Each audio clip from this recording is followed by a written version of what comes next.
మాదిగ జనాభాని, మన మాల సోదరుల్ని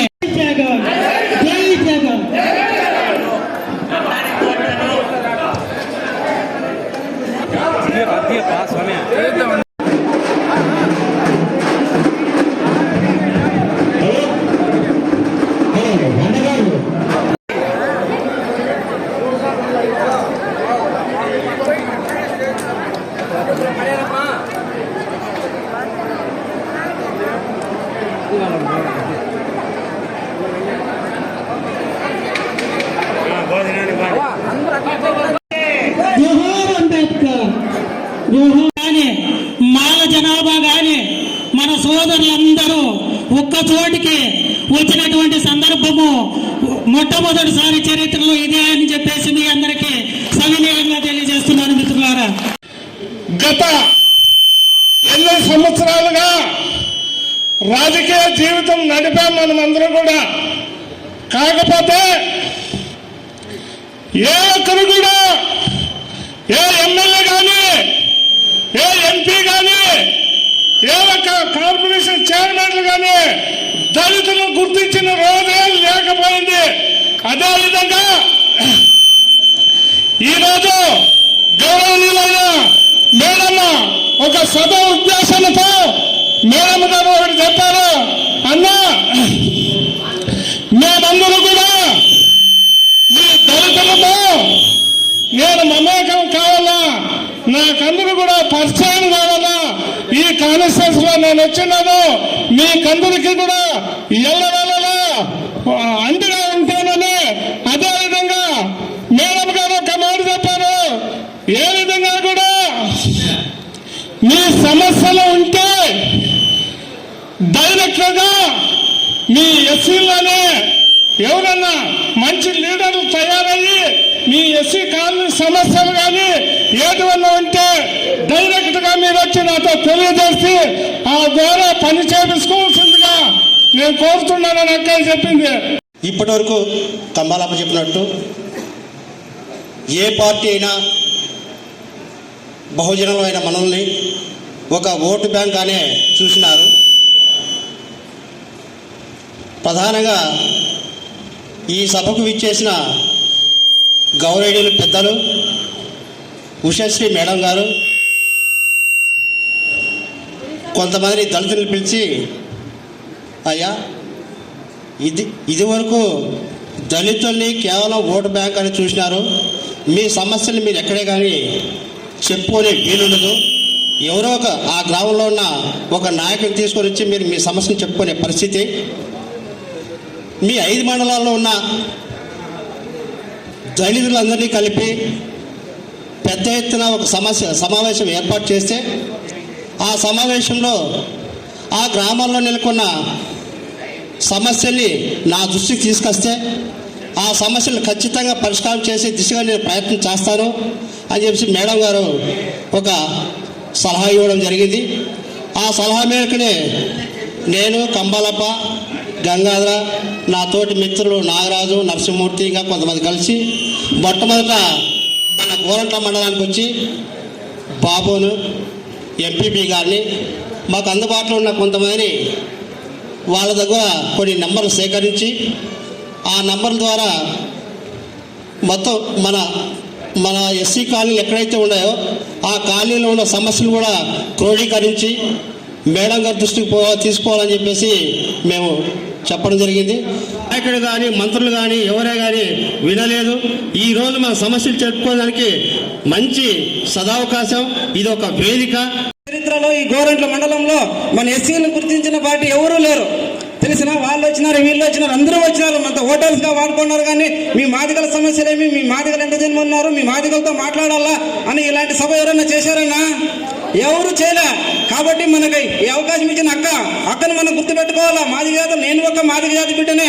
ఇక్కడ మనకి ఈ అవకాశం, నేను ఒక మండల అధ్యక్షునాక మీ బిడ్డనే, మీ ఎస్సీ క్యాండిడేట్ బిల్లోనే నేను ఇలా ఈ అవకాశం ఇచ్చిన అంటే దానికి కారణం జగన్మోహన్ రెడ్డి. అలాంటి జగన్మోహన్ రెడ్డి పార్టీని మనం గుర్తించుకోవాలి. రాబోయే కాలంలో మన జగన్ గుర్తుపెట్టుకోవాలి. 2 ఓటులు మనం అన్ని చేసినా మనం చేయాల్సిన పని అంతా 2. ఒకటి ఫ్యాన్ గుర్తుకు, ఒకటి ఫ్యాన్ గుర్తుకు ఎంపీకి ఒకటి, ఎమ్మెల్యే అభ్యర్థికి ఒకటి ఏపించి గెలిపించే వాళ్ళు కలిసి ప్రార్థిస్తున్నామక. అలాగే మన అక్కని కానీ, ఎంపీ కానీ, ఎమ్మెల్యే కానీ మనం గెలిపించుకోవాలి. గెలిపించుకుంటే ఇలాంటి సభలు ఎన్ని పెడతారో ఒకసారి ఆలోచించండి. మనం ఇప్పుడు ఏమీ కాకున్నట్లే మేడం గారు ఇక్కడ ఏమీ కాకున్నట్లే మనతో ఇంతమందిని పిలిపించి మీ సమస్యలు ఏమీ అడిగినారు. అదే మేడంని మనం గెలిపించుకుంటే ఇలాంటి సమస్యలు మళ్ళీ ఎన్నో పెట్టుకుంటారక. కాబట్టి నేను ఒకటే కోరుతున్నానక, రాబోయే కాలంలో ఎవరన్నారు మరి ఎవరన్నా చెప్పని మనకు కావాల్సింది రెండే, ఫ్యాన్ గుర్తు కొట్టేయాలా, ఫ్యాన్ గుర్తుని గెలిపించుకోవాలా, పైన జగన్మోహన్ రెడ్డిని గెలిపించుకోవాలా, ఇక్కడ ఉషమ్మక్కని గెలిపించుకోవాలా, ఎంపీ అభ్యర్థిగా మన పార్లమెంట్ అభ్యర్థి శాంతమ్మక్కని గెలిపించుకోవాలి కానీ కోరుతున్నామక. రాష్ట్రంలో జరిగింది మన జగన్మోహన్ రెడ్డి ద్వారా. కాబట్టి ఎన్నో పథకాలు, ఎన్నో సంక్షేమ పథకాలు ప్రతి ఇంటికి చేరుతున్నాయి.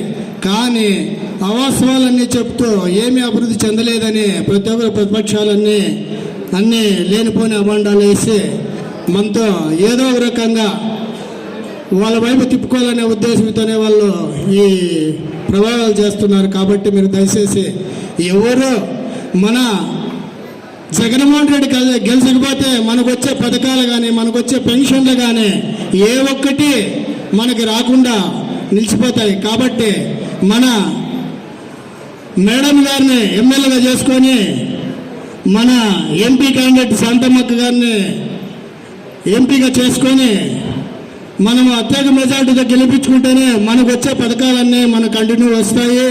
కాబట్టి మన ఊరికి మనకి ఇద్దరు ఆడబిడ్డలు అనుకొని మన ఇద్దరు ఆడబిడ్డలకి మనం ఏ రీతిగా మన సొంత బిడ్డలుగా ఏదైతే కాపాడుకుంటామో అదే రకంగా మనం కాపాడుకొని అత్యధిక మెజార్టీతో గెలిపించుకొని మనమందరూ గత ఎన్నో సంవత్సరాలుగా రాజకీయ జీవితం నడిపాం మనమందరం కూడా. కాకపోతే ఏ ఒక్కరు కూడా ఏ ఎమ్మెల్యే కానీ ఏ ఎంపీ కానీ ఏ ఒక్క కార్పొరేషన్ చైర్మన్లు కానీ దళితులను గుర్తించిన రోజే లేకపోయింది. అదేవిధంగా ఈరోజు గౌరవనీయులైన మేడమ్మ ఒక సభ ఉద్దేశంతో మేడమ్మ గారు ఒకటి చెప్పారు, అన్నా మేమందరూ కూడా ఈ దళితులతో నేను మమేకం కావాలా, నాకందరూ కూడా పరిచయం కావాలా, ఈ కాన్స్టిట్యూన్స్ లో నేను వచ్చినాను, మీకందరికీ కూడా ఎల్లవేళలా అండగా ఉంటానని అదేవిధంగా మేడం గారు ఒక మాట చెప్పారు. ఏ విధంగా కూడా మీ సమస్యలు ఉంటే డైరెక్ట్ గా మీ ఎస్సీలోనే ఎవరన్నా మంచి లీడర్లు తయారయ్యి మీ ఎస్సీ కాలనీ సమస్యలు కానీ ఏదన్నా ఉంటే డైరెక్ట్ గా మీరు వచ్చి నాతో తెలియజేసి ఆ ద్వారా పని చేపించుకోవాల్సిందిగా నేను కోరుతున్నానని అక్క చెప్పింది. పాదపదములకు నమస్కరిస్తూ మంత్రివర్యులు పూజ్యులు అయినటువంటి ఉషా శ్రీచరణ్ అక్క గారికి మరియు చరణ్ అన్న గారికి మరియు మన దళిత అన్నదమ్ములందరికీ కూడా, వేదిక మీద ఉన్న పెద్దలందరికీ కూడా, మరియు అక్క చెల్లెలకు అన్నదమ్ములకు మొదటిసారిగా నా నమస్కారాలు తెలియజేస్తాను.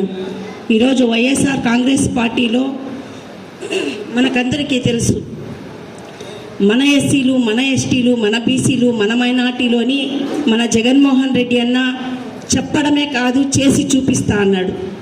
ఏకైక నేత ఈరోజు భారతదేశంలో చెప్పిన మాట నిలబెట్టుకున్న ఏకైక నేత ఎవరైనా ఉంటే ఇప్పుడు వైఎస్ జగన్మోహన్ రెడ్డి అన్న అని మనమంతా కూడా సగర్వంగా చెప్పుకోగలం. వెనుకటి ప్రభుత్వంలో చెప్తా ఉండ్రి, చేస్తా ఉండలే. మరి ఎస్సీ, ఎస్టీ, బీసీ, మైనార్టీ అంటే మనమంతా కూడా ఓట్ బ్యాంక్ మాత్రం. కానీ ఈరోజు అధికార పరంగా, రాజ్యాంగం పరంగా బాబాసాహెబ్ అంబేద్కర్ గారు చెప్పిన ప్రకారంగా ఈరోజు మనకందరికి కూడా రాజ్యాంగంలో మనము కూడా ఉన్నాము, మనకు కూడా సమాజంలో న్యాయం జరుగుతా ఉందంటే ఒకే ఒక పార్టీలో జరుగుతుంది, అది వైఎస్ఆర్ కాంగ్రెస్ పార్టీలో. చెప్పడానికి ఈరోజు మన ఈ భాగంలో ఈర లక్కప్పన్న మన మడకసిర నుంచి ఆయనకు సీట్ ఇచ్చారు. అదే రీతిగా నందిగాం సురేష్ అన్నకు ఇచ్చారు. అదే రీతిగా ఎన్నికటి ఈ ఒక వైఎస్ఆర్ కాంగ్రెస్ పార్టీ ప్రభుత్వంలో మన సుచరిత మినిస్ట్రీ కూడా, హోమ్ మినిస్ట్రీ కూడా ఇచ్చిన ఘనత మన వైఎస్ఆర్ జగన్మోహన్ రెడ్డి అన్నది. అంటే ఇంతవరకు మనల్ని ఎవ్వరికి కూడా వాడి వదిలేస్తాడ్రి. కానీ మొదటిసారిగా చెప్పిన మాట ప్రకారం మనమందరినీ కూడా కలుపుకొని మనకందరికి కూడా రాజ్యాంగం ప్రకారంగా న్యాయం చేస్తూ ఈ వేదిక మీద కూర్చోవడానికి కూడా ఒక అవకాశాన్ని ఏదన్నా ఒక పార్టీ కల్పించిందంటే ఇప్పుడు వైఎస్ఆర్ కాంగ్రెస్ పార్టీ. అదేవిధంగా ఈరోజు నాకు కూడా 28 ఏళ్ళ తర్వాత ఒక బోయ జాతి గుర్తించి ఒక ఎంపీ టికెట్ కూడా ఇవ్వడం జరిగింది. దయచేసి మీరందరూ కూడా అక్క విస్తారంగా మాట్లాడుతుంది, అంతా చెప్తుంది మీకు. అక్కకు ఈరోజు ఎమ్మెల్యేగా, పెనుగొండ ఎమ్మెల్యేగా అక్కకు ఆశీర్వదించాలి. మీ బిడ్డగా మీ మధ్యలో సేవ చేస్తుంది.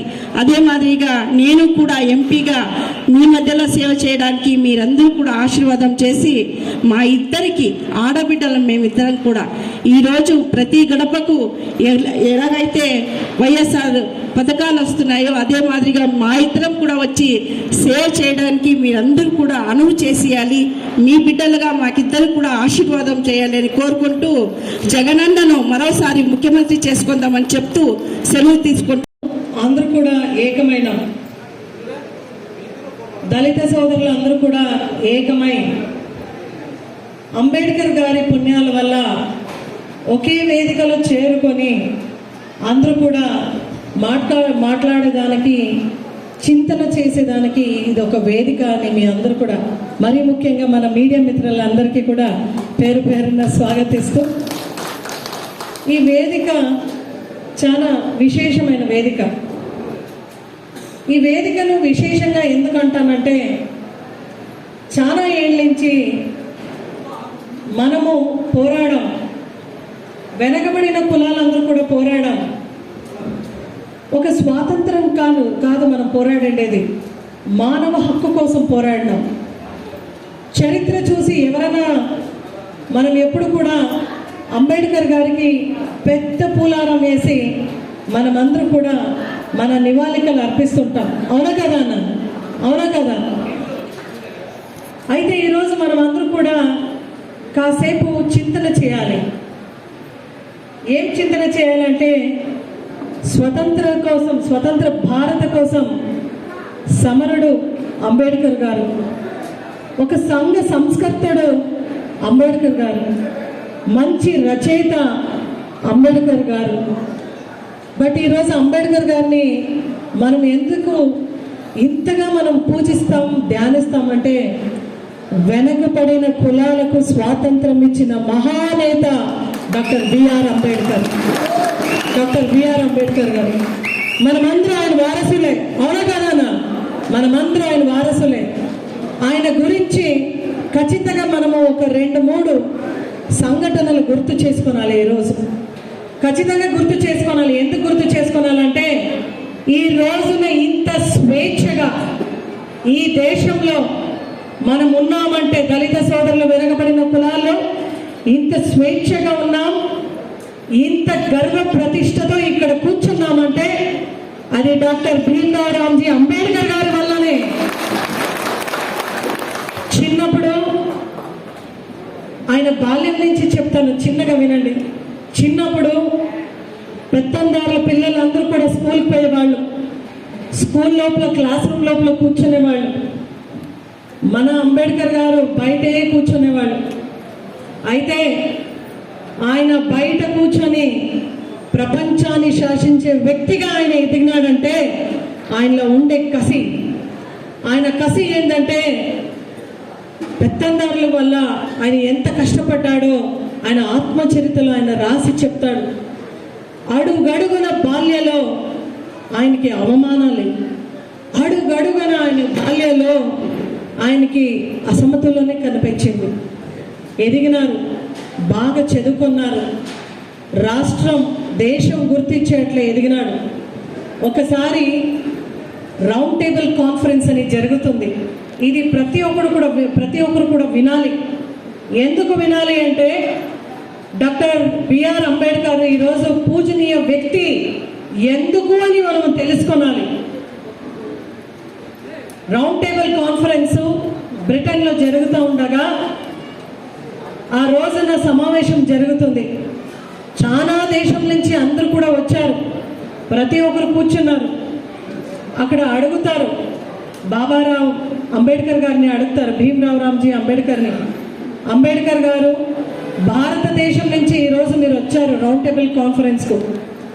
మీరు మీ దేశ ప్రజలకు, భారతీయులకు, వెనకబడిన కులాలందరూ భారతీయులు ఉన్నారు కదా, వాళ్ళ తరపున ఏం ప్రతిపాదన చేయాలని వచ్చినారు, వాళ్ళ తరపున ఏది మాట్లాడాలని వచ్చినారని అడిగినారు.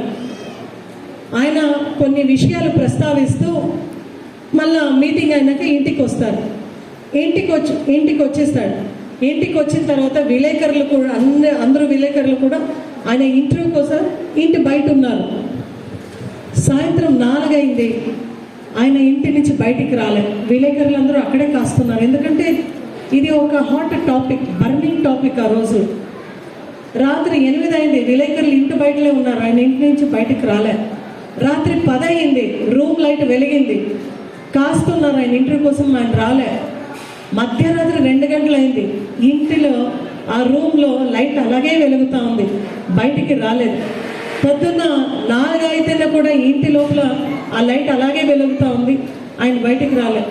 పొద్దున్న 8 గంటలకు మరుసటి రోజు, మరి నెక్స్ట్ రోజు పొద్దున్న 9 గంటలకు ఆయన బయటికి వచ్చి విలేకరులందరూ అడుగుతారు, సార్ రాత్రంతా కూడా మీ రూమ్ గదిలో లైట్ వెలుగుతూనే ఉంది, మీరు అసలు నిద్రపోలేదు అనుకుంటున్నాం సార్, ఏమి పరిస్థితి అని. ఆయన అంటాడు, దూర భారతదేశంలో నా దళిత సోదరుమణులు, వెనకబడిన కులాలందరూ కూడా నిద్రపోతున్నారు, అందరూ నిద్రపోతున్నారు, వాళ్ళకి ఓటింగ్ హక్కు కూడా లేదు. నేను ఈరోజు నిద్ర మేలుకుంటే వాళ్ళకు రిజర్వేషన్ హక్కు కోసం నేను పోరాడాలి. ఆ హక్కు కోసం, ఆ ఓటింగ్ హక్కు కోసం, ఆ రిజర్వేషన్ కోసం నేను పోరాడి తెచ్చుకుంటే దూరం భారతదేశంలో నా దళిత సోదరులు, వెనకబడిన కులాల వాళ్ళు మేలుకుంటారు, నా నిద్రదేముంది లే సార్ అన్నాడు. ఇది డాక్టర్ బిఆర్ అంబేద్కర్ అంటే. నేను చెప్పిన సంఘటన ఒక్కరోజుదే, ఇలాంటి ఎన్ని ఏండ్లు ఆయన మేల్కొన్నాడు. ఈ జాతిని ముందుకు తీసుకురావాలి అని ఆయన ఎంత తపనపడ్డాడు, ఎంత పోరాటం చేశాడు. ఆయన పోరాటం పెద్దలతో పాటు చాలా మందితో పోరాడినాడు. ఆయన పోరాడినది న్యాయం కోసం, ఒక రిజర్వేషన్ కోసం, ఒక ఓటింగ్ హక్కు కోసం ఆయన పోరాడినాడు. కాబట్టి ఈరోజు మనం ఇంత స్వేచ్ఛగా కూర్చొని దళిత సోదరులు, మన జీవిత ప్రమాణంలో ఖచ్చితంగా మార్పు వచ్చింది. అవునా కాదన్నా? అవునా కాదా? అప్పుడు ఆయన అంటాడు, వాళ్ళ జీవిత ప్రమాణంలో ఎప్పుడైతే మెరుగుపరుస్తామో అప్పుడు నాకు నిజమైన స్వాతంత్రం అని ఆయన పలుకుతాడు. రౌండ్ టేబుల్ కాన్ఫరెన్స్లో ఆయన పోయి మన తరపున ఆయన పోరాటం చేసిన ఆ మహానేత డాక్టర్ బిఆర్ అంబేద్కర్ వారసుల అందరూ కూడా కూర్చొని ఈరోజు మీటింగ్ చేస్తున్నామంటే ఇది నా సౌభాగ్యమని నేను అనుకుంటాను. వెనకబడిన కులాల్లో పుట్టిన నేను కూడా ఎన్ని కష్టాలు దళిత సోదరులు కాబట్టి వీకర్ సెక్షన్స్ మనము ఎంత కష్టం పడతామనేది నాకు తెలుసు. ఈరోజు ఒకటి మాత్రం మీరు అందరూ నమ్మాలన్నా, పూర్వంలో నేను కళ్యాణదుర్గంలో ఎమ్మెల్యేగా కంటెస్ట్ చేసి అక్కడ 10 ఏళ్ళు పనిచేశాను. నేను పోకుండా ముందు అది ఎస్సీ రిజర్వ్డ్ కాన్స్టిట్యున్సీ. దగ్గర నాకు అక్కడ 70,000 దళిత సోదరులు ఉంటారు ఓటింగ్లో. దళిత సోదరులు 70,000 ఉంటారు. ఏ ఒక్క రోజున కూడా వాళ్ళని నడిపించే దాంట్లో నేను వెనకపడలేదు. వాళ్ళ జీవిత ప్రమాణంలో ఖచ్చితంగా మెరుగు తీసుకురావాలని నేను పోరాటం. ఆ రోజున వాళ్ళ పిల్లలకు బీసీ హాస్టల్, ఎస్సీ హాస్టల్లో సీట్స్ కావాలన్నా మీ పిల్లలను మీరు బాగా చదివియండి, ఎందుకంటే education is the mightiest weapon అంటారు. మీ దగ్గర ఎడ్యుకేషన్ ఉందా, పెద్ద అస్త్రం ఉంది. ఈరోజు ఆ ఎడ్యుకేషన్ని, ఆ విద్యని మన పిల్లలకు మనం అందించాలి. మన పిల్లలకు ఆ విద్యని అందించే దాంట్లో మన ముఖ్యమంత్రి వర్యలో ఒక్క అభినవ అంబేద్కర్గా పనిచేస్తూ ఉన్నారు అనే దానికి నేను చాలా గర్వంగా చెప్పుకుంటున్నాను. ఎందుకంటే ఆయన అభినవ అంబేద్కర్ అని ఎందుకు చెప్పుకుంటున్నానంటే ఆ రోజు అంబేద్కర్ గారు కల కన్నారు, పోరాటం చేశాడు. ఏమని? పిల్లలకు మంచి ఎడ్యుకేషన్ కావాలని. మన పిల్లలు గవర్నమెంట్ స్కూల్స్కి పోతున్నారు. నాడు నేడు ద్వారా పెద్దంతారు పిల్లలు ప్రైవేట్ స్కూల్కి పోతున్నారు.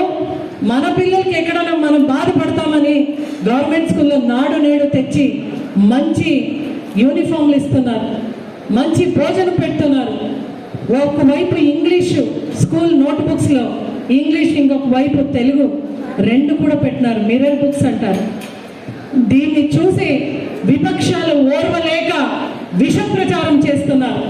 అంటే దళిత పక్షాన పోరాడే జగన్మోహన్ రెడ్డి గారిని నా ఎస్సీ, నా బీసీ, నా ఎస్టీ, నా మైనారిటీస్ అనే జగన్మోహన్ రెడ్డి గారిని పల్లకి మోసే సమయం ఆసన్నమైంది.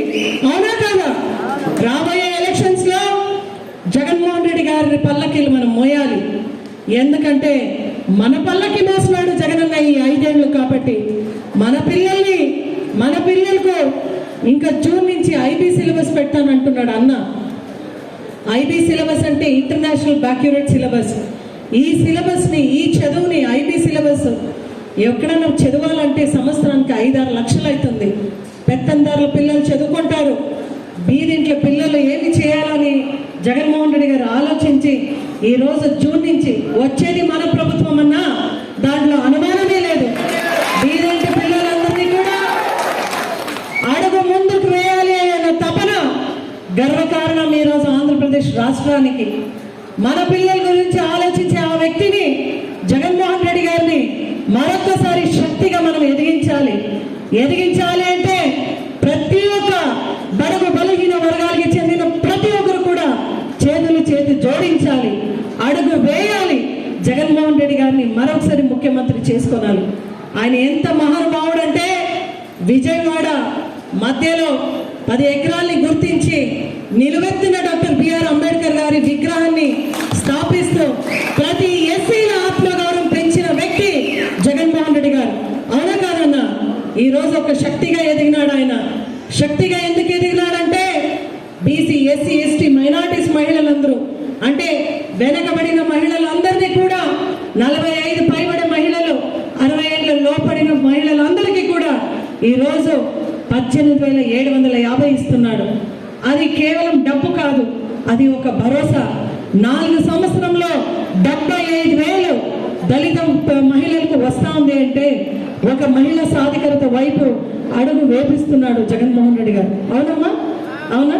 దాన్ని తీసుకొని ఆ డబ్బుతో మనం గొడవలు కొనుక్కున్నాం. అవునా?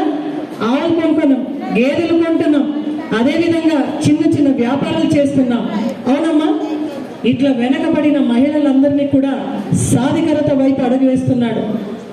ఎవరికైతే ఇండ్లు లేవో ఇండ్లు ఇచ్చినాడు అన్న, మహిళలు ఆత్మగౌరవంగా బతకాలి అని ఇల్లు ఇచ్చినాడు. మన పిల్లలకు అమ్మఒడి ద్వారా 15,000 ఇచ్చినాడు. ఈరోజు చంద్రబాబు నాయుడు గారు చెప్తున్నారు తన మేనిఫెస్టోలో అమ్మఒడి 3కి ఇస్తారని చెప్తున్నారు తెలుగుదేశం వాళ్ళు. అమ్మ, ఆ రోజు జగన్మోహన్ రెడ్డి గారు ఒక్కరికి అమ్మఒడి ఇస్తే రాష్ట్రం అప్పు పాలవుతుంది అన్నారు విపక్షాలు. ఈరోజు వాళ్ళు 3కి ఎలా ఇస్తారు? వాళ్ళు ఇవ్వలేరు, అది చేయలేరు. చేసే ఒక మనసు ఉండింటే 14 ఏళ్ళు ముఖ్యమంత్రిగా ఉన్న చంద్రబాబు నాయుడు గారు ఆ రోజు అమ్మఒడి ఇవ్వలేదు. ఈరోజు జగన్మోహన్ రెడ్డి గారు ఇస్తే కాపీ కొడతా ఉన్నాడే తప్ప నిజంగా జగనన్నకు దళితుల పైన, బడుగు బలహీన వర్గాల పైన తపన ఉంది. ఆ తపన కనబడతా ఉంది. విజయవాడలో గత ప్రభుత్వంలో సైట్లు చేస్తే ఈ ప్రభుత్వంలో నిలువెత్తున బిఆర్ అంబేద్కర్ విగ్రహం పెట్టినాడు జగన్మోహన్ రెడ్డి గారు. అమ్మా, ప్రతి ఒక్కరు కూడా గమనించండి. ఎలక్షన్లో చాలా మంది చాలా మాటలు చెప్తారు, చేసేవాళ్ళు కొందరు. ఆ కొందరులో జగన్మోహన్ రెడ్డి గారు ఉన్నాడు. ఒకటి మాత్రం గుర్తుపెట్టుకోండి అమ్మా, అగ్రకులంలో పుట్టిన జగన్మోహన్ రెడ్డి గారు బీసీ, ఎస్సీ, ఎస్టీ, మైనారిటీస్ని దగ్గరికి చేర్చుకొని హోంమంత్రి కూడా నా దళిత సోదరి తానేటి వనితకిచ్చారు. ఇది కూడా ఒక రికార్డ్ ఆంధ్రప్రదేశ్ రాష్ట్రంలో నేను మీ అందరూ చెప్తున్నాను. కావాలంటే స్వతంత్ర భారతలో మీరు చూడండి, ఇదే ఆంధ్రప్రదేశ్లో ఎవరికి ఇచ్చినారు ఈ ఘనతని చూడండి. ఈరోజు దాదాపు సీటు కేటాయించినారు, 175 సీటు కేటాయించినారు జగన్మోహన్ రెడ్డి గారు ఎమ్మెల్యే అభ్యర్థిగా ప్రకటించినారు. వాటిలో 100 సీటు బడుగు బలహీన వర్గాలకి ఇచ్చిన ఏకైక నాయకుడు మన భారతదేశంలో జగన్మోహన్ రెడ్డి గారు. అంటే ఆయనకి మాట్లాడే వాళ్ళు చాలా మంది మాట్లాడతారు, చేసి చూపించేవాడు చాలా తక్కువ. మన జగన్మోహన్ రెడ్డి గారు చూపించినారు. ఆయన ఈరోజు బీసీలకు, ఎస్సీలకు, ఎస్టీలకు, మైనారిటీస్కు 100 సీటు కేటాయించినారు. అంతెందుకన్నా ఈరోజు మనము ఈ వేదికలో కూర్చున్న చాలా మంది ప్రతినిధులు కూడా నా దళిత సోదరులు ఉన్నారంటే అది కేవలం మా జగనన్న చెరువు వల్లే అని మీరందరూ కూడా ఒకసారి గుర్తించుకున్నారు. జగన్మోహన్ రెడ్డి గారు అధికారంలో ఉంటే వాలంటీర్ వ్యవస్థ ద్వారా ప్రతి ఇంటికి సంక్షేమ పథకాలు వస్తుంది. అది మన హక్కుగా వస్తుంది. అవునా కదమ్మా? అది మన హక్కుగా వస్తుంది. చంద్రబాబు నాయుడు గారి హయాంలో జన్మభూమి కమిటీ పెట్టారు. కొందరికి మాత్రమే వచ్చింది సంక్షేమ పథకాలు. అమ్మ, ఎలక్షన్కి ఇంకా 50 రోజులు ఉంది. మీరు మీ ఇంటికి వెళ్ళండి. ప్రతి ఒక్కరు కూడా మన ఇంటికి మనం వెళ్ళిన తర్వాత ఒక్క బుక్, నోట్, పేపర్, పెన్ను తీసుకొని 2014 నుంచి 2019 వరకు చంద్రబాబు నాయుడు గారు మీకు ఎన్ని సంక్షేమ పథకాలు ఇచ్చినారో రాయండి. ఇంకొక పేజీలో 2019 నుంచి 2024 వరకు జగన్మోహన్ రెడ్డి గారు చేసిన మంచిది ఒక పేజీలో రాయండి. నిజం ఏది అంటే జగనన్నే నిజం.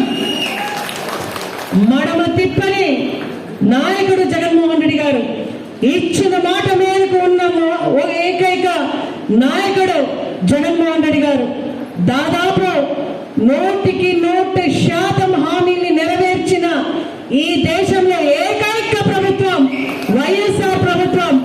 ఏకైక నాయకుడు జగన్మోహన్ రెడ్డి గారు. జై జగన్ అని మనం నినాదం చేయాలి. ఆయన చెప్పే ప్రతి మాట నిజం. ఆయన ఇచ్చే ప్రతి మాట నిజం.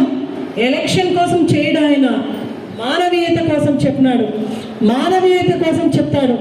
ఆ రక్తంలో డాక్టర్ వైఎస్ఆర్ రాజశేఖర్ రెడ్డి కుటుంబంలో ఉన్న ఏకైక విశ్వసనీయత ఏంటంటే ఇచ్చిన మాట మేరకు ఉంటారు. ఎంతైనా రాని. ఆ రోజు కోవిడ్లో 2 సంవత్సరం అతలపుతలమైంది. కొన్ని రాష్ట్రాల చిన్న భిన్నమైంది.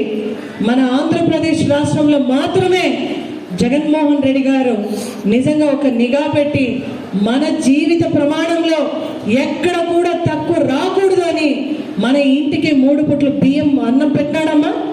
పంపించాడా జగన్మోహన్ రెడ్డి గారు? కాపాడుకున్నాడా? మా జీవితాల్లో వెలుగు నింపిన మహానుభావుడు జగన్మోహన్ రెడ్డి గారు. ఎప్పుడు కూడా బీసీ, ఎస్సీ, ఎస్టీ, మైనారిటీస్ జగనన్నతోనే ఉండాలి. చరణ్ సార్ కూడా ఈ గోరెంట్ల మండలంలో ప్రతి ఇంటికి కూడా గడప గడప చేశారు. ప్రతి ఇంటికి కూడా గడప గడప చేస్తూ ఆయన అన్నాడు, మన బీసీలు, ఎస్సీలు, ఎస్టీలు, మైనారిటీసు నా అడుగులో అడుగు వేస్తున్నారు. ప్రతి ఒక్క గ్రామంలో కూడా జగన్మోహన్ రెడ్డి అన్న పట్ల ఎంత ప్రేమ, ఆప్యాయత చూపిస్తున్నారని రోజు కూడా చరణ్ సార్ పొంగిపోయేవాళ్ళు. మీ ఆప్యాయతకు, మీ ప్రేమకు నేను, చరణ్ సార్ ఎప్పుడు కూడా రుణపడి ఉంటామని మీకు ఈ యొక్క సమావేశం ముఖంగా మీకు తెలియజేస్తున్నాను. అన్న, మీ అందరి కష్ట సుఖాలు మేము స్పందిస్తాం. మీ అడుగులో అడుగు వేస్తాం. మిమ్మల్ని నడిపిస్తాం.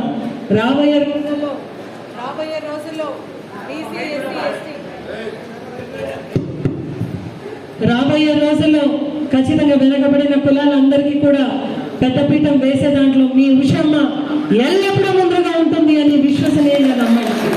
మీకు పోలీస్ స్టేషన్లో కానీ, ఎంఆర్ఓ ఆఫీస్లో కానీ మీకు ఎక్కడ ఇబ్బంది పడినా మీరు ఒక మాత్రము మీకు పోలీస్ స్టేషన్లో కానీ, ఆఫీస్లో కానీ, రెవెన్యూ ఆఫీస్లో కానీ ఎక్కడ ఇబ్బంది పడినా కూడా మీకు ఉషా శ్రీచంద్ గారు ఉన్నారు అనేది మాత్రం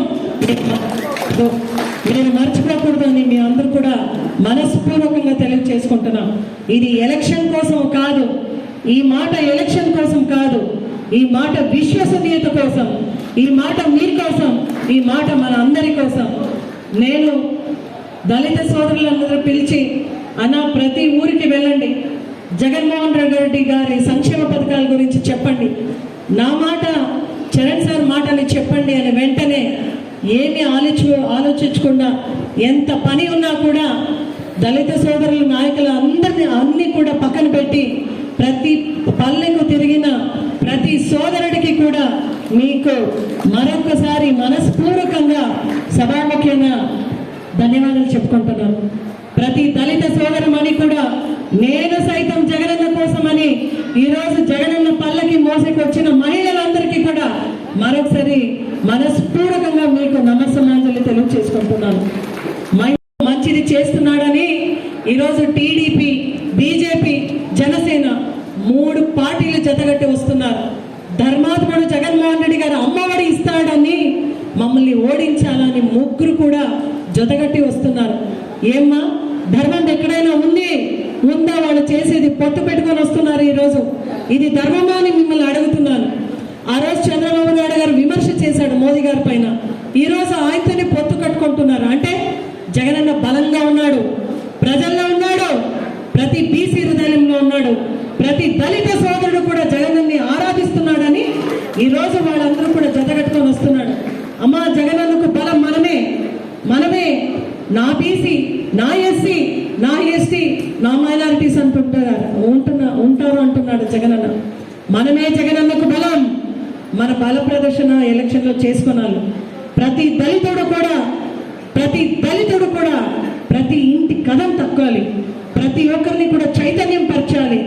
జగన్మోహన్ రెడ్డి గారు ఉంటే, ఈ రాష్ట్రానికి ఆయన ముఖ్యమంత్రిగా ఉంటే మనకు జరిగిన మేలు, జరగబోయే మేలు గురించి మనం మాట్లాడాలి. ఎందుకంటే మేము జగన్మోహన్ రెడ్డి గారిని రక్షించుకుంటే, మళ్ళీ ఆయన్ని ముఖ్యమంత్రిగా మనం చేసుకుంటే మన పిల్లల భవిష్యత్తు బాగుంటుంది, మన పిల్లలకు గుర్తింపు బాగుంటుంది. మనము బడుగు బలిగిన వర్గాల్లో మనం ఎక్కడైనా మన పిల్లల్ని పెళ్లి చేయాలంటే కళ్యాణం వస్తుగా ఇంటి పెద్దోడుగా జగన్మోహన్ రెడ్డి గారు ఆదుకుంటారని మీ అందరూ కూడా సమయంగా చెప్పుకుంటున్నాను. దయచేసి జగన్మోహన్ రెడ్డి నాయకత్వాన్ని మనం అందరూ కూడా మరొకసారి బలపరచాలంటే అటువైపు ఒక ఆంధ్రజ్యోతి, ఒక ఈనాడు, ఒక టీవీ5 అందరూ కలిసి మన పార్టీ గురించి, జగన్మోహన్ రెడ్డి గారి గురించి, ఎమ్మెల్యేల గురించి ఏదేదో రాస్తుంటారు. అవన్నీ వాస్తవం కాదు. ఏది నిజం అని ఎవరైనా అడిగితే జగన్మోహన్ రెడ్డి గారే నిజం అని చెప్పండి. జగన్మోహన్ రెడ్డి గారే నిజం. ఎన్ని పార్టీలు పొత్తు పెట్టుకొని వచ్చినా వాళ్ళ జెండాలు మాత్రమే జతగొట్టి వస్తారు. అయితే దళిత సోదరుడి ప్రతి ఒక్క మనసు కూడా జతగట్టాలి. జగన్మోహన్ రెడ్డి గారికి అందరూ కూడా చేతు కలపాలి. ప్రతి ఒక్క ఇంటిలో కూడా ఆయన సంక్షేమ పథకాల గురించి మాట్లాడాలి. అంతేకాదు మిత్రమా, లాస్ట్లో మీ అందరికీ చెప్తున్నాను, ఎస్సీ, ఎస్టీ, బీసీల మరీ ముఖ్యంగా దళితుల ఆత్మగౌరవం పెంచే విధంగా పనిచేసిన జగన్మోహన్ రెడ్డి గారిని గెలిపించుకుంటే మనం గెలిచినట్లే, దళితులు గెలిచినట్లే, బడుగు బలహీన వర్గాలు గెలిచినట్లే. ఇది మాత్రం గుర్తు పెట్టుకొని రాబోయే ఎలక్షన్స్ లో ఫ్యాన్ గుర్తుకి ఓటు వేయించి అఖండమైన మెజారిటీతో ఎమ్మెల్యేగా నన్నని, ఎంపీగా అక్కని గెలిపించాలని మీ అందరికీ కూడా మనస్పూర్వకంగా కోరుతూ, ఈ ఒక్క మీటింగ్లో మీరు అందరూ పిలిచి అవకాశం ఇచ్చినందుకు మరొకసారి నమస్సుమాంజలి తెలియచేసుకుంటూ మరొకసారి మీకు భరోసా కల్పిస్తున్నాను. మీ కష్ట సుఖాల్లో నేను చరణ్ సార్ ఉన్నాం, మీ సుఖంలో ఉన్నాం, మీ కష్టంలో ఉన్నాం, మీ ప్రతి అడుగులో కూడా మేము ఉంటామని చెప్తూ మరొకసారి అంబేద్కర్ వారసులు